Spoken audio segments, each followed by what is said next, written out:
बिस्मिल्लाहिर्रहमानिर्रहीम। नाज़रीन अस्सलाम वालेकुम, मैं हूँ इमरान वसीम। नाज़रीन, बानी तहरीक इंसाफ़ इमरान ख़ान और जस्टिस जहांगीरी की डिग्री से मुतल्लिक जो ख़बरें हैं उनकी तफसीलात पे आने से पहले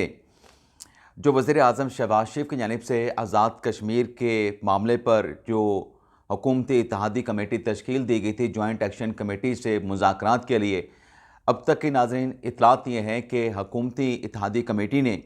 वहाँ पर जाकर जॉइंट एक्शन कमेटी के साथ मुज़ाकरात किए हैं, उनकी बात सुनी है, अपनी बात उनको बताई है कि जो मुतालबात हैं उसमें 98% तक तो उनकी बातें मान ली गई हैं। लेकिन बाकी जो 2 मुतालबात हैं, जिसमें एक ये है कि जो महाजरीन की 12 सीटें हैं उनको ख़त्म किया जाए और जो बैरूनी फोर्सेस हैं उन्हें आज़ाद कश्मीर से निकाला जाए। तो इस पर हुकूमती इत्तेहादी कमेटी ने और आज़ाद कश्मीर की हुकूमत के नुमाइंदों की तरफ से, हुकाम की तरफ से जो मौक़िफ़ था वो जॉइंट एक्शन कमेटी के सामने रखा गया। तो मुज़ाकरात का ये पहला दौर जो है वो कामयाब हुआ है, किसी ने भी इसको नाकाम करार नहीं दिया है। और जो जॉइंट एक्शन कमेटी के जो नुमाइंदे थे, जो कि हुकूमती इत्तेहादी कमेटी और आज़ाद कश्मीर के हुकाम के साथ, हुकूमत के साथ मुज़ाकरात के लिए, बातचीत के लिए आए थे, अब रात गए वो वापस लौट गए थे। आज जुमा नमाज के बाद दोबारा जॉइंट एक्शन कमेटी के नुमाइंदों के साथ हुकूमती इत्तेहादी और आज़ाद कश्मीर के नुमाइंदों के साथ, आज़ाद कश्मीर हुकूमत के नुमाइंदों के साथ जो है वो मुज़ाकरात का दूसरा राउंड होगा। तो देखते हैं इसमें क्या पेशरफ्त होती है। इम्कान तो बहुत है, उम्मीद तो बहुत है कि जो मुतालबात हैं उस पर मुस्बत पेशरफ्त जो है वो दोनों जानिब से जो है वो सामने आएगी। लेकिन आज एक बात मैं यहाँ पर ज़रूर कहना चाहूँगा कि ये जो जॉइंट एक्शन कमेटी का जो मुज़ाहरा था, जो रैली थी, जो एहतजाज था, जो कहा गया पुरअमन होगा, ऐसी वीडियोस सोशल मीडिया पे मौजूद हैं जिसमें देखा जा सकता है कि लंदन में बैठा जो गीला तीतर मफरूर भगोड़ा इमरान रियाज खान है, जो ये कह रहा है कि पुरअमन एहतजाज था। उस एहतजाज में ऐसे शरपसंद शामिल थे जिनके हाथों में डंडे थे और जिनके हाथों में कील लगे डंडे भी थे, और इन डंडों के ज़रिए जो सिक्योरिटी फोर्सेस के जवान थे उन पर तशद्दुद किया गया।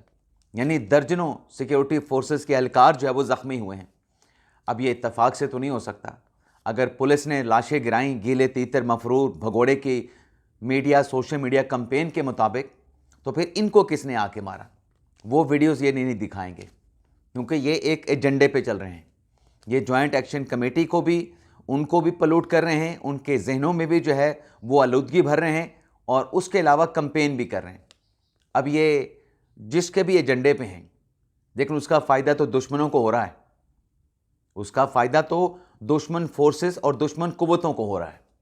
मकसद क्या है? सिर्फ इनके जहन का, दिमाग का खनास है और बुग़्ज़ है। देखते हैं जुमे के बाद ये जो मुज़ाकरात होने, इसका क्या नतीजा निकलता है। इसके अलावा नाज़रीन, जो चीफ़ मिनिस्टर हैं जनाब खैबर पख्तूनख्वा के अली मीन गंडापुर साहब, जिन्हें इमरान खान साहब ने हुक्म दिया था कि आप आएँ, मुलाकात करें,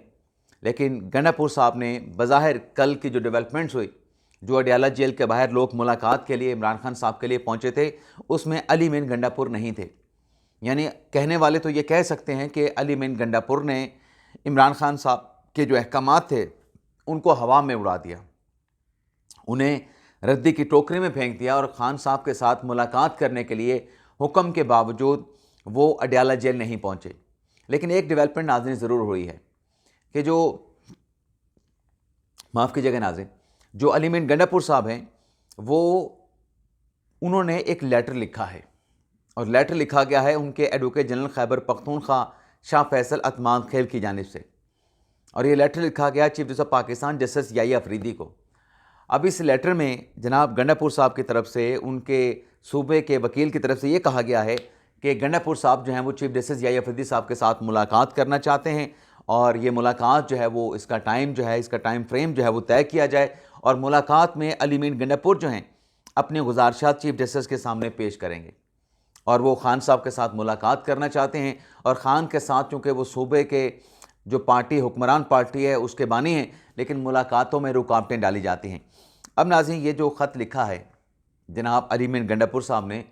जो दरख्वास्त इन्होंने दायर की थी, वो दरख्वास्त तो आइनी बेंच की साइड पर है, उसका तो चीफ जस्टिस याहिया अफरीदी के साथ कोई ताल्लुक़ है नहीं, लेकिन बहरहाल दरख्वास्त उन्होंने दी है और मुलाकात की दरख्वास्त दी है। हालांकि बनता तो ये था कि आपने एप्लीकेशन एक फ़ाइल की हुई है, इमरान खान साहब के साथ मुलाकात के लिए, वैसे आपकी मुलाकात भी हो चुकी है, आप उसमें अर्ली हेयरिंग की एप्लीकेशन फ़ाइल कर सकते हैं। ये लेटर लिख के चीफ जस्टिस से मुलाकात करना, क्योंकि कॉन्स्टिट्यूशनल मैटर के ऊपर चीफ जस्टिस याहिया अफरीदी साहब जो हैं, अगर आप आर्टिकल 184(3) की दरख्वास्त दायर करेंगे तो याहिया अफरीदी साहब जो हैं उस मामले से गैर मुतल्लका हो जाते हैं। अब नाज़रीन आते हैं इमरान खान साहब की बात करते हैं। नाज़रीन बानी तहरीक इंसाफ इमरान खान, एक तो ये पता चला है कि जो तोशाखाना 2 का केस है इमरान खान के ख़िलाफ़, उसमें जो कल की अदालती कार्रवाई को मुलतवी किया गया, उसकी वजह ना जज साहब हैं, ना अदालती स्टाफ है, ना कोई और फ़रीक जो है इसमें मुलविस है, यानी उसकी इन्वॉल्वमेंट है। ये कल की अदालती कार्रवाई इमरान खान साहब की लीगल टीम की वजह से इसको मुलतवी करना पड़ी, क्योंकि सलमान सफदर की जानिब से अदालत को दरख्वास्त भिजवाई गई कि वो लाहौर में मसरूफ़ हैं, वो नहीं आ सकते इस्लामाबाद, अपना रावलपिंडी में इस केस की हेयरिंग को अटेंड करने के लिए, तो लिहाजा केस की कार्रवाई को मुलतवी कर दिया जाए। तो तोशाखाना 2 केस के जो जज हैं शाहरुख अर्जुमन साहब, उनकी तरफ से अदालती कार्रवाई को 2 अक्टूबर की बजाय 3 अक्टूबर तक मुलतवी कर दिया गया। लेकिन आज की प्रोसीडिंग जो है वो आखिरी समाअत साबित हो सकती है क्रॉस एग्जामिनेशन के हवाले से, क्योंकि जो पहले तफ्तीशी हैं, जो 19वें गवाह हैं, जो कि नैब के तफ्तीशी हारून मोहसन साहब हैं, उन पे जिरा जो है वो मुकम्मल कर ली गई है। और मोहसन हारून पे या हारून मौसम पे जिरा मुकम्मल होने के बाद अब अगला जो तफ्तीशी है जिसका बयान कलमबंद हो चुका है वो है FIA का तफ्तीशी। उसमें बुशरा बीबी साहबा के वकील के जो क्रॉस एग्जामिनेशन है, जो जिरा है, वो मुकम्मल है। आज खान साहब के वकील कौसैन फैसल मुफ्ती साहब जो हैं इस पे जिरा को मुकम्मल करेंगे और वो भरपूर ज़ोर लगा रहे हैं कौसैन फैसल मुफ्ती साहब कि इस चीज़ को जो है वो लंबा चलाया जाए, लंबा खींचा जाए। लेकिन कितनी खींच लेंगे आप क्रॉस एग्जामिनेशन को? कितने सवालात कर लेंगे? 1 कर लेंगे, 10 कर लेंगे, 20 कर लेंगे, 50 कर लेंगे, लेकिन 50 के बाद फिर आपके सवालात गैर मुतल्लका हो जाएंगे। मैक्सिमम तो यही 10, 12, 15, 20 क्वेश्चन होते हैं, लेकिन चलें आपने लंबा खींचना है तो 50 सवाल हो जाएंगे। 50 सवाल करने के बाद फिर मामला क्या होना है? जो दमादम मस्त कलंदर होना है वो ये है कि क्रॉस एग्जामिनेशन मुकम्मल होने के बाद फिर जो विटनेसेस हैं, इमरान खान साहब अपनी दिफा में और बुशरा बीबी साहबा अपने दिफा में सेक्शन 342 का बयान कलमबंद करवाएंगे। उनसे कहा जाएगा, उनको सवालनामा दिया जाएगा और उसमें ऑप्शन दिया जाएगा कि अगर आप चाहते हैं, आपकी ख्वाहिश है, तो सेक्शन 344 जो कि हलफ के ऊपर बयान देना है अपने दिफा का, अपनी बेगुनाही का, अगर चाहें तो इमरान खान और बुशरा बीबी साहबा ये ऑप्शन भी सेक्शन 340 वाला कसम उठा के, हलफ उठा के बयान भी कलमबंद करवा सकते हैं। तो फिर मामला इस तरफ चला जाएगा और जब सेक्शन 340 के बयान या 42 के बयान की बारी आएगी तो फिर इस सूरत में मतलब ये है कि केस कंक्लूड होने जा रहा है। अब नाज़रीन आते हैं जस्टिस तारिक महमूद जहांगीरी साहब की जो मुबैना डिग्री है, डिग्री से मुतल्लिक नाज़रीन बात करते हैं। नाज़रीन रात हमने बताया था कि उनकी जो अपील सुप्रीम कोर्ट में दायर हुई है, उस अपील में डेफिनेटली कोई ना कोई ख़बर होगी। तो ख़बर है नाज़रीन उनकी सुप्रीम कोर्ट में दायर की गई अपील में, जो सिंध हाई कोर्ट के फैसले के ख़िलाफ़ उन्होंने दायर की है। लेकिन उससे पहले नाज़रीन, जो जहांगीरी साहब हैं, उनकी डिग्री के मामले का जो केस सिंध हाई कोर्ट में लगा हुआ था, जिसमें 25 सितंबर को जज साहब ने तमाम दरख्वास्तें मुस्तरद कर दी थी, आइनी बेंच ने उस अदालती फ़ैसले में इस सारे डिग्री मामले का पोस्टमार्टम कर दिया गया है कि जो सिंध हाई कोर्ट के ख़िलाफ़ ये रजू कर रहे हैं, दरअसल कमरा अदालत में हुआ क्या था। एक तो सिंध हाई कोर्ट की आइनी बेंच ने यह लिखा है कि जो उस रोज़ 25 सितंबर को अदालती कार्रवाई के दौरान 22 सितंबर के अदालती ऑर्डर पे एतराज़ उठाया जा रहा था, वो एतराज़ वकला नहीं उठा सकते थे, वो महज एतराज़ बराए एतराज़ था। अगर किसी को उस ऑर्डर से जो कि 22 सितंबर को जारी किया गया वो मुतासरा फरीक था, तो उसका तरीका ये था, कानूनी प्रोसीजर ये था कि वो सुप्रीम कोर्ट में अपील फाइल करते, लेकिन सुप्रीम कोर्ट से किसी भी फरीक की जानिब से रजू नहीं किया गया। जज साहब ने, 2 रुकनी बेंच ने अपने फैसले में लिखा है कि दरख्वास्त गुजारों से ये कहा गया, यानी जो अदालत में पेश हुए उसमें जहांगीरी साहब भी पेश हुए, उनसे कहा गया कि आप जो दरख्वास्तें सिंध हाई कोर्ट में हैं उसके काबिल समाअत होने पे दलाइल का आगाज़ करें, बिस्मिल्लाह करें, पहले दरख्वास्त की मेंटेनेबिलिटी का जो है वो फैसला किया जाएगा। लेकिन सामने ठहरे जो वकला थे, जो कि मुख्तलिफ दरख्वास्त गुजारों की नुमाइंदगी कर रहे थे, उनकी तरफ से मेंटेनेबिलिटी के ऊपर दलाइल देने से इनकार कर दिया गया, टाल मटोल, और उनका रवैया कि दरख्वास्त काबिल समात है या काबिल समात नहीं है, वो गुरेज समेत था, टाल मटोल वाला था। अब नाज़रीन, जो दरख्वास्त सुप्रीम कोर्ट में आई थी, मैं एक चीज़ और आपके सामने रखने लगा हूँ कि जो जहांगीरी साहब ने इंटरलोकेटरी ऑर्डर के ख़िलाफ़ हाई कोर्ट के डोगर साहब के ऑर्डर के ख़िलाफ़ सुप्रीम कोर्ट में रिजू किया था, उसमें सुप्रीम कोर्ट ने क्या करार दिया, अभी तहरीरी फैसला आना है कि जब 21 अक्टूबर को इस्लामाबाद हाई कोर्ट इस दरख्वास्त पे प्रोसीड करे तो सबसे पहले जो है वो दरख्वास्त की मेंटेनेबिलिटी, जो एतराज़ात हैं, उस पर फैसला किया जाए। तो सिंध हाई कोर्ट क्या कुछ गलत कर रही थी? सुप्रीम कोर्ट भी तो हाई कोर्ट को यही कह रही है कि पहले मेंटेनेबिलिटी, एतराज़ात का फैसला करें। तो सिंध हाई कोर्ट अगर पहले मेंटेनेबिलिटी और एतराज़ात का फैसला कर रही थी तो ये एक कानूनी प्रोसीजर है, लेकिन वकला वहाँ पे कह रहे थे कि नहीं, पहले आप दायरा अख्तियार का फैसला करें। तो अदालत ने लिखा कि अगर दायरा अख्तियार का फैसला पहले हो जाए और एतराज़ात का फैसला ना किया जाए, मेंटेनेबिलिटी का फैसला ना किया जाए, तो दायरा अख्तियार का फैसला पहले होने से फिर वो बात तो ख़त्म हो जाती है, कानूनी नुक्ता। तो वकला की तरफ से जो है वो बिल्कुल ज़िद लगाई गई और ज़िद के साथ साथ दलाइल देने से इनकार किया गया। जहांगीरी साहब का सिंध हाई कोर्ट ने ये लिखा कि वो अदालत में पेश हुए, बड़े अच्छे तरीके से, बड़े पेशेंस के साथ उन्होंने अदालत को एड्रेस किया, लेकिन जो केस अदालत के सामने था, जो नुक्ता था, उस नुक्ते पे, यानी जो फिक्स की गई दरखास्तें हैं, उस पर उन्होंने कोई बात नहीं की।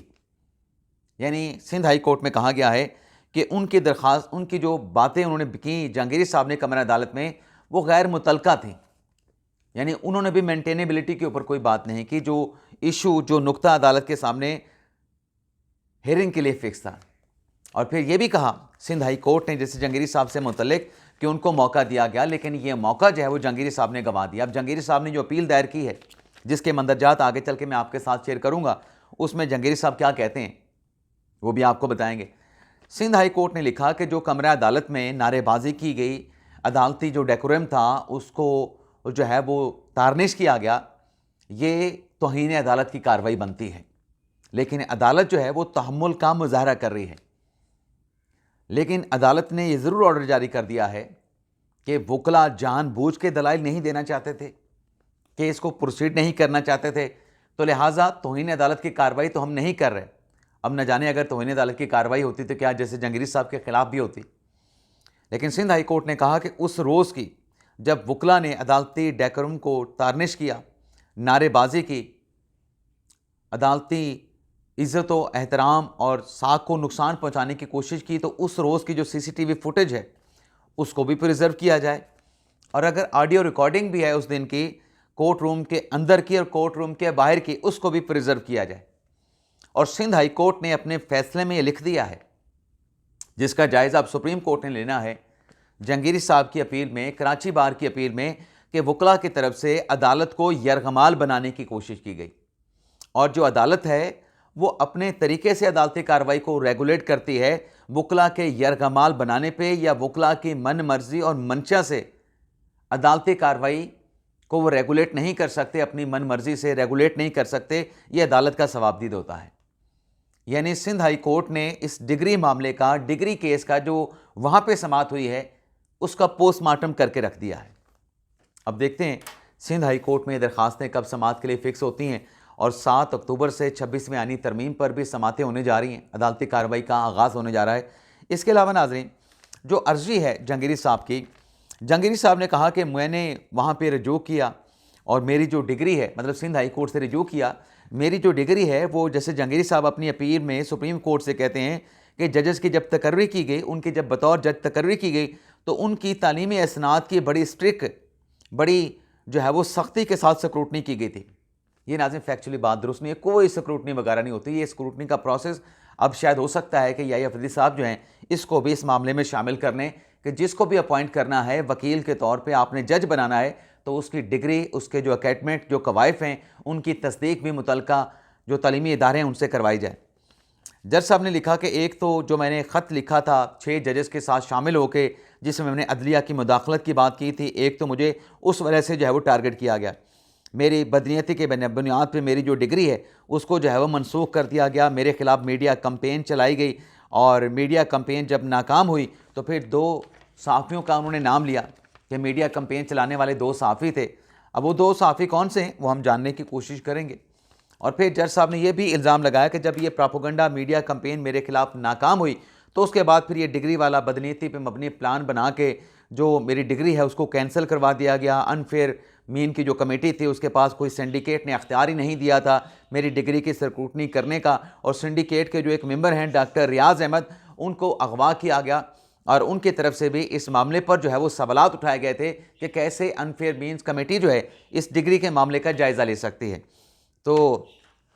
देखते हैं कि ये दरख्वास्त जो जहांगीरी साहब की जो सुप्रीम कोर्ट में इन्होंने दायर की है ये कब समाअत के लिए जो है वो फिक्स होती है। इजाज़त चाहते हैं नाज़रीन, अल्लाह हाफ़िज़।